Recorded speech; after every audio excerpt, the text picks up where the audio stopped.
అందరికీ నమస్కారం. అందరు బాగుండాలి, అందరిలో నేను ఉండాలి. విషయం ఏమంటే, మరి ఈ రోజు నుండి తెలుగుదేశం పార్టీకి ఫుల్ స్టాప్, గుడ్ బై. ఎక్కడ పోయినా న్యాయం జరగడం లేదు. అధికారం ఉండి కూడా అధికారులు కాళ్ళు పట్టుకుంటున్నాము, అయినా కూడా న్యాయం జరగడం లేదు.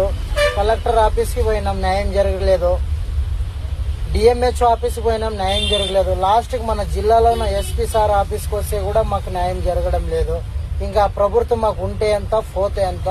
ఈ కూటమి పాలన కార్యకర్తలకి న్యాయం జరగడం లేదు, కార్యకర్తలకి న్యాయం జరగదు. మరి ఈ రోజు నుంచి తెలుగుదేశం పార్టీకి కానీ నాకు కానీ ఎటువంటి సంబంధం లేదు. నేను కూడా పార్టీ వీడాలనుకున్నాను. ఇంకా చాలు.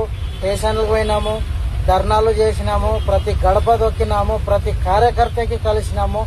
చాలు. మనం అందించిన పార్టీ సేవలకి మరి చంద్రబాబు నాయుడు సారు కార్యకర్తే అధినేత అంటున్నాడు. ఈడ అధినేత చూసి గుద్ద కాలుతుంటది. ఏమి లేదు, అంత డొల్లు. సరే, ఎవరికైనా ఇబ్బంది కలుగుంటే నన్ను క్షమించాలి. ఎందుకంటే ఈ తెలుగుదేశం పార్టీలో న్యాయం జరగడం లేదు. ఉంటాను. నమస్తే.